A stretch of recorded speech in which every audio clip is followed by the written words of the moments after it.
बनाए कि उनसे मतलब कोई ना कोई ज्ञान की प्राप्ति की। तो 24 गुरुओं का क्या नाम है?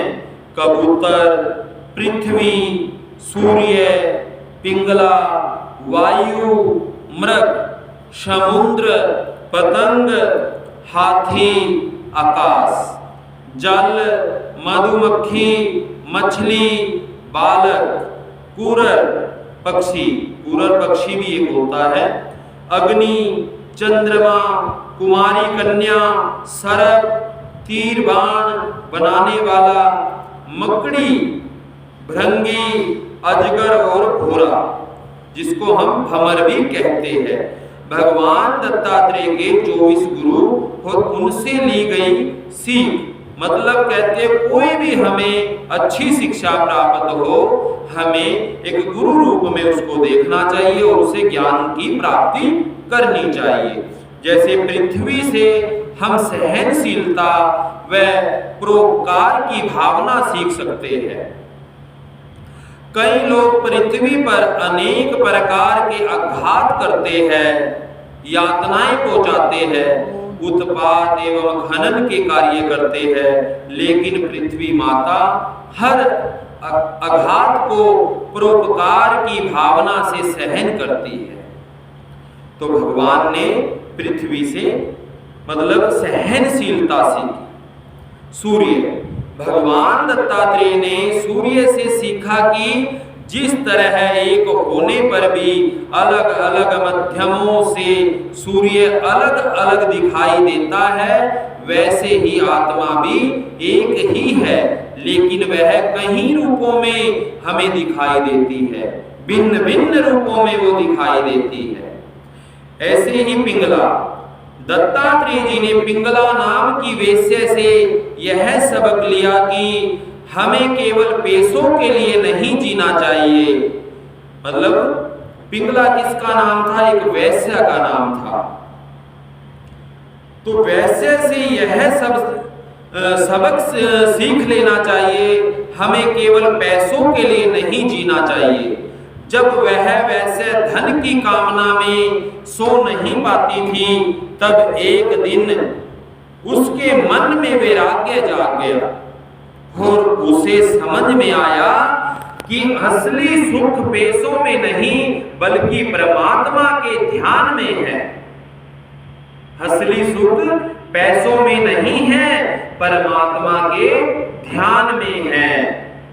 तब कहीं उसे सुख की नींद आई। जिस समय उसको वैराग्य हुआ और वो परमात्मा की भक्ति करने लगी, फिर असली सुख का उसको मतलब आनंद प्राप्त हुआ। इसलिए पैसों में, धन में सुख नहीं है, जो सुख हमें परमात्मा की भक्ति में है। तो दत्तात्रेय भगवान ने उनसे इस शिक्षा को प्राप्त किया। कबूतर, दत्त भगवान ने यह भी जाना कि जब कबूतर का जोड़ा जाल में फंसे, अपने बच्चों को देखकर खुद भी जाल में जा फंसता है, तो इससे यह सबक लिया जा सकता है कि किसी से बहुत ज्यादा स्नेह दुख की वजह बनता है। किसी से अधिक प्रेम, मतलब अधिक से भी अधिक प्रेम या स्नेह या फिर उससे लगाव, वो हमारे दुखों का कारण बन सकता है। इसीलिए ना करो से दोस्ती, ना करो से वैर। वायु, वायु से दत्तात्रेय भगवान के अनुसार जिस प्रकार कहीं भी अच्छी या बुरी जगह पर जाने के बाद भी वायु का मूल रूप स्वच्छता ही है, उसी प्रकार हमें अच्छे या बुरे लोगों के साथ रहने पर भी अपनी इच्छाओं को कभी नहीं छोड़ना चाहिए। जैसे अपने किसी बुरे व्यक्ति के पास बैठे हैं तो अपनी अच्छी आदतों को नहीं छोड़ना चाहिए। किसी अच्छे इंसान के पास बैठते हैं तो उससे मतलब अच्छी बातें सीखनी चाहिए। मतलब अपने ऊपर किसी भी प्रकार का प्रभाव नहीं पड़ना चाहिए। तो वायु हमें ये सिखाती है। मृग अपनी मौज मस्ती, उछल कूद में इतना ज्यादा खो जाता है कि उसे अपने आसपास अन्य किसी हिंसक जानवर के होने का आभास ही नहीं होता और वह मारा जाता है।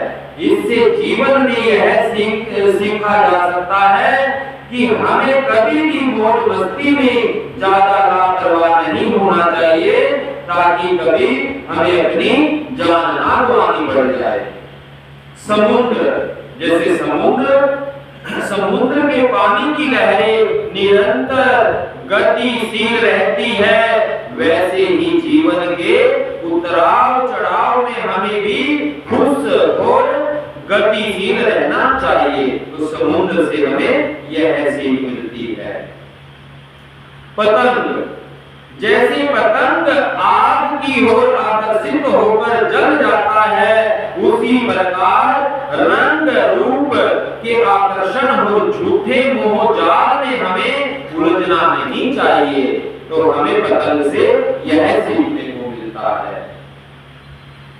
हाथी, जैसे कोई हाथी हाथनी के संपर्क में आते ही उसके प्रति आसक्त हो जाता है, अंत हाथी से सीखा जा सकता है कि तपस्वी पुरुष और सन्यासी कोई भी स्त्री से बहुत दूर रहना चाहिए, ताकि उसकी भक्ति सफल हो सके। इसलिए हाथी से हमें यह सीखने को मिलता है। आकाश, भगवान दत्तात्रेय ने आकाश से सीखा कि हर देश परिस्थिति तथा काल में लगाव से दूर रहना चाहिए। कभी भी किसी प्रकार से किसी भी वस्तु से लगाव नहीं होना चाहिए। भले हमारे पास धन हो, भले हमारे पास प्रॉपर्टी हो, भले हमारे पास कोई जीव हो, उसका इतना ही सेवा करे, इतना ही सेवन करे, ताकि हम उसके मोह माया में फंस ना सके। जल, भगवान दत्तात्रेय ने जल से क्या सीखा कि हमें सदैव पवित्र रहना चाहिए, हमें सदैव स्वच्छ रहना चाहिए, हमें सदैव निरंतर शांत रहना चाहिए। मधुमक्खी, जब मधुमक्खियां शहद इकट्ठा करती है और एक दिन छत्ते से शहद निकलने वाला आकार सारा शहद ले जाता है, तो हमें इस बात से यह सीखना चाहिए कि आवश्यकता से अधिक चीजों को एकत्रित करके नहीं रखना चाहिए, क्योंकि हम उस लालच में कभी फंस भी सकते हैं। वो हमारा सारा जो भी इकट्ठा किया हुआ सामान है, धन है, जैसे मधुमक्खी शहद को इकट्ठा करती है, वैसे कोई एक दिन छीन के ले जाएगा। तो इतनी अपनी आवश्यकता के अनुसार कोई भी सामान रखो, ताकि कल हमें तकलीफ ना हो। मछली, जिस प्रकार मछली किसी कांटे में फंस जाती है, मांस के टुकड़े को खाने के लिए चली जाती है और अपने प्राण गंवा देती है, वैसे ही हमें स्वाद को इतना अधिक महत्व नहीं देना चाहिए। हमें ऐसा ही भोजन करना चाहिए जो स्वास्थ्य की दृष्टि से अच्छा हो, हमारी सेहत के लिए अच्छा हो। कई बार हम ज्यादा स्वादिष्ट भोजन करने के कारण बीमार भी पड़ जाते हैं। जैसे मछली मांस के लोभ में आके अपनी जान गंवा देती है, इसलिए कई प्राणी अपने स्वादिष्ट भोजन के लालच में आने के कारण अपना स्वास्थ्य बिगाड़ लेते हैं। कुरर पक्षी होता है ना, जो जिस प्रकार कुरर पक्षी मांस के टुकड़े को चोंच में दबाए रहता है, और जब दूसरे बलवान पक्षी उस मांस के टुकड़े को उससे छीन लेते हैं, तब मांस का टुकड़ा छोड़ने के बाद ही कुरर को शांति मिलती है। उसी तरह हमें कुरर पक्षी से यह सीखना चाहिए कि ज्यादा चीजों को पास में रखने की चोंच छोड़ देना चाहिए, उस सोच को हमें बदल देना चाहिए। बालक से हमें क्या सीखने को मिलता है? जैसे छोटे बच्चे हमेशा चिंता मुक्त और प्रसन्न दिखाई देते हैं, वैसे ही हमें भी हमेशा चिंता मुक्त और प्रसन्न रहना चाहिए। अपने जीवन में प्रसन्न रहना सीख लिया तो आपका जीवन धन्य हो जाएगा। आपको किसी भी प्रकार का रोग दोष नहीं लगेगा। अगली दत्तात्रेय जी ने आपसे सीखा कि जीवन में कैसे भी हालात हो, हमारा उन हालातों में ढल जाना ही उचित है। चंद्रमा, हमारी आत्मा लाभ हानि से परे है, वैसे ही जैसे चंद्रमा के घटने या बढ़ने से उसकी चमक और शीतलता नहीं बदलती, हमेशा एक जैसी रहती है, वैसे आत्मा भी किसी प्रकार के लाभ हानि से बदलती नहीं है। भले हमें लाभ हो भले हानि हो, आत्मा वैसे ही रहेगी जैसे चंद्रमा रहते हैं। कुमारी कन्या, भगवान दत्तात्रेय ने एक बार एक कुमारी कन्या देखी जो धान कूट रही थी। धान कूटते समय उस कन्या की चूड़ियां आवाज कर रही थी। बाहर मेहमान बैठे थे जिन्हें चूड़ियों की आवाज से परेशानी हो रही थी। तब उस कन्या ने चूड़ियों की आवाज बंद करने के लिए चूड़ियां ही तोड़ दी। दोनों हाथों में बस एक चूड़ियां रहने दी, जिसके बाद उस कन्या ने बिना शोर किए धान कूट लिया। अंत हमें भी एक चूड़ी की भांति अकेले ही रहना चाहिए और निरंतर आगे बढ़ते रहना चाहिए। जो हमें किसी प्रकार से किसी का साथ होगा ना, तो आप कभी भी आगे नहीं बढ़ सकते।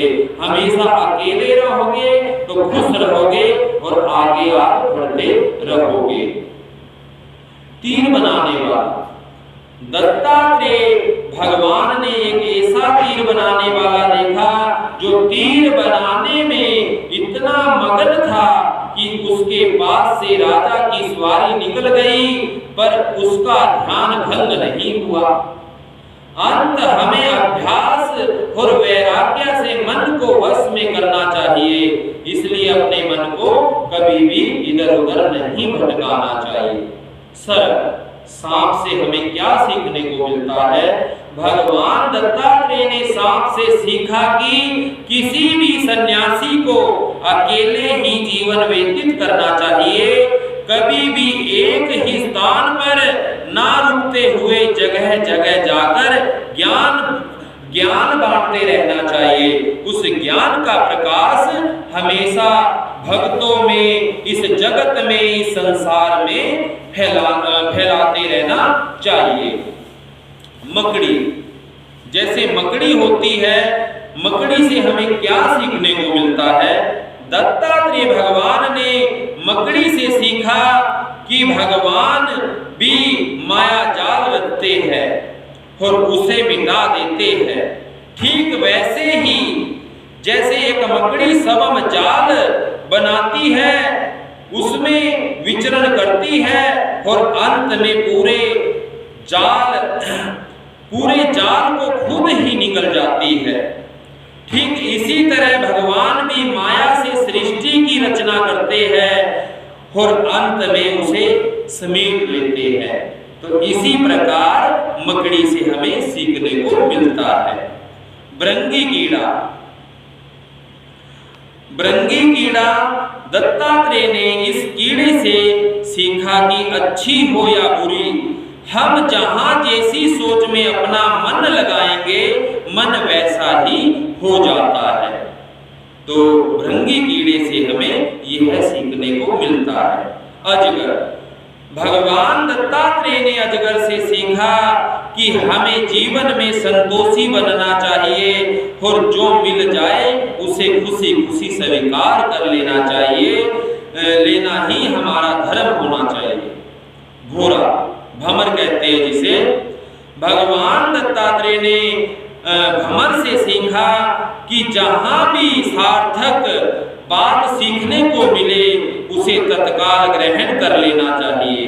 जिस प्रकार घोड़े अलग अलग फूलों से पराग ले लेता है, वैसे ही हमें भी जो जिस प्रकार ज्ञान प्राप्त हो उसके अनुसार हमें उस ज्ञान को प्राप्त कर लेना चाहिए। बोलो श्री गुरुदेव दत्त भगवान की जय। तो ये जो दत्तात्रेय भगवान ने ये मतलब 24 गुरु बनाए हैं, 24 गुरुओं से यह सब सीखा है।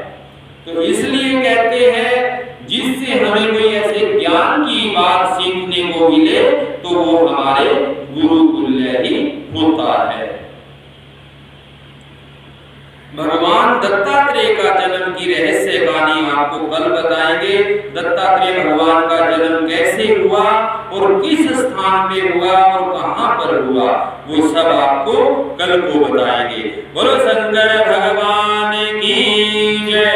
कथा समाप्त होत है, सुनो वीर हनुमान, सुनो गुरु महाराज, अपने अपने धाम पर जाओ करो विश्राम, जाओ करो विश्राम।